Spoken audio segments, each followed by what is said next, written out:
Alors l'association AMGOR, c'est l'association méditerranéenne pour les greffes d'organes aux enfants. Elle a été créée en 1986 par le professeur Carcassonne, qui était alors chef de service de chirurgie pédiatrique, où a été faite la première greffe de foie à Marseille et aussi la première greffe de foie en France pratiquée sur un enfant dans un hôpital d'enfants. L'association a permis un petit peu d'envelopper notre programme de transplantation qui représente actuellement 171 greffes de foie, uniquement chez des enfants de moins de 15 ans, et à peu près 180 greffes de reins, puisque l'association s'occupe essentiellement de chirurgie viscérale, c'est-à-dire foie et reins. Alors notre premier objectif, qui est peut-être le principal, c'est la promotion du don d'organes, parce qu'il n'y a pas de greffe sans greffon, et donc on a besoin de greffons pour transplanter. Ça, c'est vraiment un point fondamental. Le deuxième point, c'est cette recherche de dons financiers, puisqu'il faut soutenir notre programme et soutenir cette promotion du don d'organes. Et donc, ça passe par la recherche de financement. Et cet argent, son utilité, c'est de participer à la formation, par exemple, des jeunes chirurgiens ou de l'équipe. Et ça a permis, comme ça aussi, de financer du matériel. Et on a, par exemple, financé un appareil de Holter qui permet de surveiller sur 24 heures la tension artérielle des jeunes greffés rénaux ou des malades en attente de greffe. Un peu. Hop. Et voilà, et voilà, et voilà. 1, 2 et 3. On va se balader. Avec maman aussi, regarde. Hop, et voilà.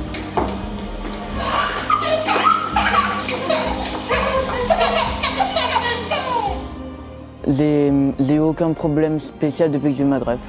Oui, je fais du sport, je fais du foot. Avant, je faisais du judo et je fais quelquefois des stages de voile. Je fais aussi du ski. Non, je ne suis pas gêné du tout. Après, je crois que je me rends compte aussi de la chance que j'ai eue, mais sinon j'étais tout petit, donc c'est comme si j'étais né normalement. Ce que je dirais à cette association et au docteur, je dirais merci de m'avoir greffé,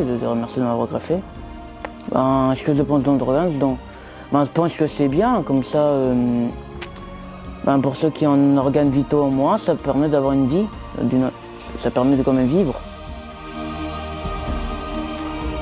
Je suis arrivée avec un bébé où on m'a présenté le cas de Chris en me disant à 98% c'est une atrésie des voies biliaires. Donc nous sommes rentrés le 5 mai 2005. Nous sommes sortis de l'hôpital le 5 mai 2006, il était greffé. Et toute cette période, on l'a vécu, donc je l'ai vécu avec Chris. Donc c'est pour ça qu'il ne s'en rappelle plus, parce que c'est un bébé joyeux qui a très bien supporté tout ce qu'il fallait lui faire. On a été en contact donc à ce moment-là avec le docteur de la rue. J'étais soulagée, quoi. Voilà. Il a eu une phrase qui est formidable. Il m'a dit si vos joies seront mes joies, vos peines seront mes peines. Voilà. C'est un homme qui est très très généreux de son temps pour les enfants. On est bien soutenu avec lui, ça c'est sûr. Je sais que c'est une chance. Et quand on a un enfant greffé, on dit merci, merci, mais il fallait que je fasse encore autre chose. C'est comme ça que j'ai connu AMGOR et que j'ai donc fait partie de cette association. Parce que oui, c'est très important de faire ce don d'organes. Parce que chaque enfant, je le dis souvent, c'est une lumière. Ils sont porteurs de quelque chose. Et moi, si elle brille encore, c'est parce que quelqu'un a eu cette générosité. Voilà.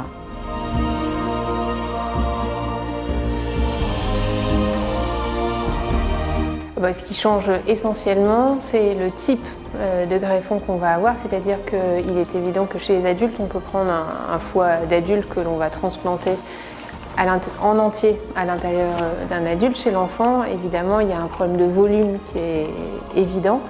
Et du coup, la différence essentielle, c'est qu'on va utiliser un morceau du foie d'un adulte pour transplanter un enfant. Et du coup, il y a d'éventuelles complications, des difficultés justement à obtenir ce petit morceau de greffon et évidemment les sutures sur les vaisseaux où elles vont être elles aussi bien plus précises.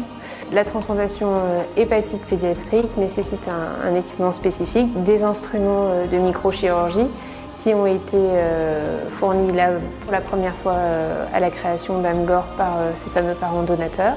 La transplantation hépatique pédiatrique nécessite une collaboration étroite avec énormément de corps de métier différents. Et c'est un travail d'équipe permanent entre les aides-soignants, les infirmiers de bloc, les infirmiers anesthésistes, les anesthésistes réanimateurs, nos radiologues pédiatres qui eux aussi sont très investis. Je dirais à ces personnes qui sont réfractaires du don d'organes que le don d'organes sauve des vies tous les jours et j'espère que ce reportage vous le démontrera.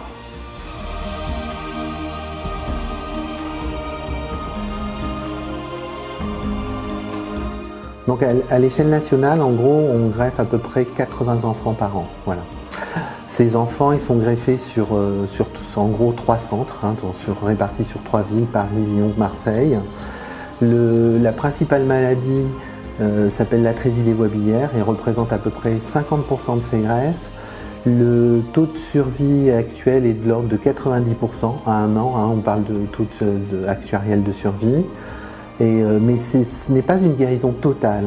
On bascule dans une maladie mortelle. Il faut savoir que cette maladie, l'atrésie des voies biliaires, conduisait à un décès quasiment systématique avant l'âge de 5 ans et que maintenant, donc, ils survivent mais avec un suivi médical. La greffe hépatique en France, elle se fait de 2 façons, soit le don vivant, et donc c'est généralement un des apparentés directs, un des parents qui donne un foie gauche, quoi. L'autre technique, c'est le don cadavérique. Et donc ce don cadavérique, oui, c'est quelque chose de temps en temps peut-être un peu morbide, à travers un cadavre, mais moi je pense pas qu'il faille le voir comme ça. Je pense que c'est un dernier acte d'amour, c'est la mort qui donne la vie. Une autre personne, en l'occurrence ici pour ce qui nous concerne dans notre centre, un enfant, de poursuivre sa vie, alors qu'il est porteur d'une maladie mortelle.